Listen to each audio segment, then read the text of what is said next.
Hey,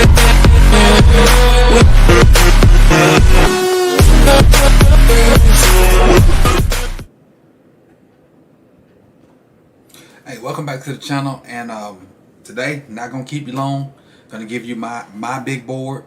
Not much to explain because I done pretty much talked about everybody, on this board.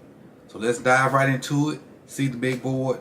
Maybe hit a little bit on each person, just a little bit, and then move it on. I'll give you about 5 or 10 minutes of me, and then you move on with your Wednesday and enjoy the rest of your night. But I appreciate you guys for being here. You could have been anywhere in the world, but you chose to be here with me. So do me one favor before we get started, and if you're watching this live or if you're watching the replay, stop right now. Click the like button. 5, 4, 3, 2, 1. Now it's your time to click the like button. Let's go. Alright, let's start with get this out the way. We'll start at 32. Okay, there we go. So 32 is Kyler Gordon, the DB from Washington, the second DB. He's not as good as McDuffie, but he's still pretty darn good, and he's my number 32 pick. Darian Kennard, guard from Kentucky. Not a bad player, man. If guard was a need for us, I wouldn't mind picking this guy up. Wouldn't mind picking him up, but we got a ton of guards battling for positions. We got Zeitler on the right side, but Kennard, for a team that needs a guard, Kennard's a pretty solid play. I'll just go up to the next ones. All right, number 30. One of my favorite players in the draft, Tariq Woolen's tall corner from UTSA. 29, Christian Harris, linebacker from Alabama. A lot of people don't really like him that well. I personally do. Dax Hill, one of the most versatile players in the draft at number 28. Jahan Dotson, probably the best pure route runner in the draft, but he's an undersized kid. But he had 28 on 27. Tyler Linderbaum, hands down the best center in the draft. Probably should be higher, but I kind of value some of these other things right now. But I will say Linderbaum's the best center in this draft, hands down. It should be Kenyon Green, not Kenton Green. That's a mistake on my part. Should be that T should be a Y, but Kenyon Green from Texas A&M, nasty. A mauler at guard. Can move guys that need to be moved, and can help you run game if you need a guard. Kenny Pickett, the Pittsburgh QB, smart kid, intelligent. A lot of people are all over the place with the QBs. They got Pickett at 1. They got Malik at 1. I even read the article that I mentioned yesterday in Athletic that one team had Sam Howell as number 1. So, but I think Pickett is 24. 23 is McDuffie, the other corner from UW. Like I said in the video, whoever coaching corners at UW, they're doing a great job. 22, the versatile Traylon Burks, kind of in the mold of a Debo Samuels. Has great hand-eye coordination, jump ball ability, but needs to work on those routes. 21, Andrew Booth from Clemson. Their best corner, has been their best corner probably for, 2 years. But would be a solid addition to anybody needing a corner. And if he could fall in a situation where he didn't have to be cornerback 1, it'd be great for him to learn the game and learn from a veteran. And eventually, probably he could be a cornerback 1 for some team, maybe next year or even 2 years from now. All right. Top 20. Number 20, Malik Willis, QB from Liberty. I think he can throw it. He has the ability to run it. He has the smarts to read coverages. The only negative about him is that wind-up throw. That can be fixed, though. That can be fixed. That wind-up throw is the only negative I have about Malik Willis, but I think he's the best quarterback in the draft. 19 is one of my other favorite players, Jamari Salyer. Played guard and tackle for UGA. I think he's a dog. Did a good job versus Aiden Hutchinson in the CFP. I don't remember if it was the national championship or the semifinal, but did a good job versus Hutchinson in that game. 18, Jameson Williams, the receiver from Alabama, burner. Can do a lot of things with that speed, but the only reason he's so low on mine is because of that injury. If he was 100% healthy, he'd probably be up in the top 10, honestly. Number 17, which is gonna cause some kind of confusion amongst my people. Appreciate the dudes, Jared. What up, Jay Will? Thank you again, and what up, Brandon? I got Karlaftis in front of Johnson, and I talked about this in the Edge video. I got Karlaftis in front of Johnson because Karlaftis has sustained his success over a longer period of time. Jermaine Johnson was this, I ain't gonna say this one-hit wonder because he was at UGA with those other guys, but Karlaftis has pretty much been solid. And Karlaftis may not get much better. He may not get much better than he is right now, but Jermaine Johnson definitely can get better. But as for right now, day before the draft, I think Karlaftis is better than Jermaine Johnson. Now, if I had a pick, I'd probably pick Jermaine Johnson. But right now, Karlaftis, if they had to play a game today, I think Karlaftis would play better than Jermaine Johnson. Now, if they play a game in September, Jermaine Johnson probably be passing. Number 15, Chris Olave, another burner. And that's the guy on the picture you see right there from Ohio State. To be a twitchy guy, he runs great intermediate routes. Because his deep threat, he runs a bunch of intermediate routes where he gets the DBs bailing up out of there because they scared of the D ball, and he just break it down, and he does a good job of changing the level of his hips and coming in and out of breaks. 14, David Ojabo. Ojabo had a great campaign. 2 question marks with Ojabo. How can he bounce back from injury? And is his success a product of having Aiden Hutchinson on the other side? Those are 2 questions with Ojabo. But he does have tools. Still kind of raw, so he can be coached up. And I hope he 100% fully recovers from his injury. 13, Drake London, 6'5" receiver from USC. I do want to clarify something. I don't know if I said it in his video or not, but he had 88 catches in 8 games. And I thought he stopped playing because to get ready for the NFL. I didn't know he had hurt his ankle. So if I didn't mention that in the other videos, I'm mentioning it now. He hurt his ankle, and that's why he only played 8 games. But he still had 88 catches in 8 games. Now, don't let that number fool you. That's a ton of screens. But they're throwing screens to a 6'5" guy. So that shows you how well they believe in his lateral agility and stuff like that. And his burst. Does he run the greatest routes? Nope. But when he does go downfield, he can high point the ball. And he has enough suddenness and crackiness about him to get open. But once he get better with routes and he gets a defined role in the team, I think he'll get better because he won't be running screens in the NFL, not at 6'5". Devontae White, one of the monsters, and you're gonna see a bunch of monsters on here from UGA.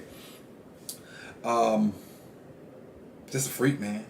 Certified freak, can play 3, 1, and 5. Get off the ball, help you in the run game, help you get interior pass rush. It's just a bunch of freaks, man. Your Georgia guy's a bunch of freaks. Another one, the leader of the freaks, is Jacoby Dean. Very, very rarely missed tackles. A student of the game. His tape is some of the best linebacker tape that I've seen in a long time. Only knock on Jacoby is, and it's not a knock from me, it's a knock from the pundits, is his size, because he's like 5'11". I personally don't give a what about that. I think he's a baller. I think he'll go get him, and he was my number 1 linebacker in this draft class. Let's go to the top 10. All right, Kyle Hamilton, Georgia Tech. You see, I got the A right this time. I ain't leave that I now. His range, man. It's just his range. That's all I really got to say about his range. Number 9, Jordan Davis from Georgia. Put him at nose, put him at 1, and watch him wreck some stuff. Put him at nose, put him at 1, watch him just go ham on some stuff. Number 7, the guy I personally think, number 8, Garrett Wilson. Solid player. If it wasn't for the picture up there, Garrett Wilson would be the best receiver in this draft to me. But George Pickens, even though he's hurt, and there are questions about his demeanor, so to speak. Like, I'm going to reference that article again. And there was a guy that said they wouldn't touch George Pickens at no pick in the draft. They say he's been an enabler. He's been enabled all his life, and there's a bunch of things they said about him. That was probably one of the best. I keep referencing that article. That was probably one of the best articles I've read in a long, long, long time. And Feldman, the guy that wrote it, I salute you, for keeping the people that talk to you anonymous. That way they'll talk to you later, and we can get another good article like that. Hopefully this time next year, because that article was great. But George Pickens, I think, is the best receiver in this draft. 6'3", can run routes, don't mind blocking, has the dog mentality. I think he got it all. think he got it all. But when you have guys with dog mentality, there's a fine line between that dog mentality and overboard stuff. So, hey, I think he fits any system. All right, going to number 6, Derek Stingley. Questions about, his 2021, his 2020? Bump that. Look at his 2019. And he's only 21. So it ain't like injuries that slowed him down or age that slowed him down. He was on a team full of dogs. And 20 of those dogs left that first year. J-Mar was still there with him, but J-Mar didn't play that second year. And this year he was there by himself. I mean, they had other players, but not all them 2019 people was out of there that won the national championship. So I think you're going to get a guy that's NFL ready and ready to prove that all that hype wasn't just hype. Number 5, Trey, I misspelled that one. So it'll be Trayvon Walker. Trayvon Walker from UGA, another one of the monsters. Real twitchy. Can play the 1, 3, and the 5. Couple plays I saw him, fake like he gonna rush, dropping coverage, and deflect balls. So you get that from a guy. And when you look at his size, I don't remember what the size is right now. He was a running back too in high school. Number 4. Hold on. I left somebody off this list. I just realized it. I left somebody off. I left Cross off. Cross should be on this first page. I'm tripping. Anyway, keep it pushing. Number 4, Ikem Ekwonu from North Carolina State. Dog in the run game. Great feet. Needs to get better in the passing game, but his run game blocking is through the roof. Kayvon Thibodeau, one of the most explosive guys in the draft. Has the hips of a DB, the explosiveness to come off the edge, the power to come off the edge. Didn't produce like many wanted, but hey, the potential is there. And there should be an X at the end of his name. Should be Kayvon Thibodeau. There should be an X at the end of his name. And then Evan Neal, the most NFL ready lineman right here. He may not be better than Akeem down the line. He may not be better than Cross down the line. He may not be better than some of these other guys down the line. But day one, he'd be ready to start for you right now at left or right tackle. And then Aiden Hutchinson, freak. I think he's the best prospect up here. I don't think he'll have the best career of these guys, though. Because I think he's almost topped out at where he is. But as of right now, I think he's the best prospect. I think he's the safest prospect. I think he'll give you a good 3 to 4 years, maybe 5. And then the other guys on this list, but they may start to catch up in year 1 and pass him. Thibodeau may pass him in year 1. Thibodeau, his talent has not been, all his talent hasn't been topped in yet. I think Hutchinson at the top of where he going to be. All right? And so, despite me leaving Cross off, Cross should have been on this list in the top 10. So that would have put the DB from Washington out. So let me charge it to my head, not my heart, that Cross was off. Let me make sure I didn't leave Cross off, because I'm really upset about that. Cross should have been on this list. Give me 1 second. Cross should have been on this list.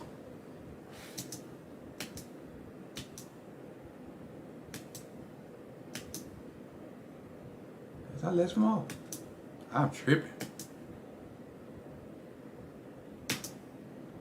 Anyway, I think I left him off because I want to play for the Ravens. How about that? I left him off because I want to play for the Ravens. So, hey, I appreciate you guys for tuning in. I appreciate Brandon for dropping the deuce in the super chat. Chris Sims had us passing on Stingley for Karlaftis. Chris Sims needs to be Will Smith. Jared Johnson is the player. Yeah, Karlaftis is good off there. Karlaftis' bull rush is amazing. He understands leverage like no other. But I ain't seen him do no counters. Like if he don't get you with the bull rush, he probably don't get you. So do you draft George at 14? George Pickens or Karlaftis? Which one, just Caitlin? George Pickens or Karlaftis? Definitely not Karlaftis. Pickens, I would love to, but no. So no to either one of these, no. I see you not high on Sauce. Neither am I. Yeah, Sauce probably should have been on here too, but and them probably 2 guys I left off. Not meaningful. But them 2 guys I left off that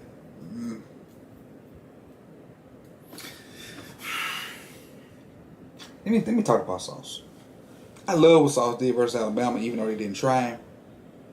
And Sauce had this amazing stat that everybody threw up there saying that Sauce supposed to be on that, Kahan. That was a messed up. Sauce should have been in here. Appreciate the other two, Brandon. Appreciate it. So Sauce should have been on here. I left two guys off, Kahan. I left Sauce off and I left Cross off, and that was not on purpose. Not on purpose. But and I didn't. And even though I looked at this all day today, trying to make sure I had it right, I still had it, wrong. But I'm gonna go with what I got. I'm gonna go with what I typed up, and it is what it is, man. It is what it is. But like my Sauce point, that stat that says he didn't give up a touchdown and however many, whatever it is, that was against AAC competition. That was not versus the Big 12 got great receivers, SEC got great receivers, ACC got okay receivers, and Pac-12 got okay receivers. That damn receivers he was going against was not the top of the line. And no shade on him, because I do like Sauce, but that's probably why it slipped my mind like that.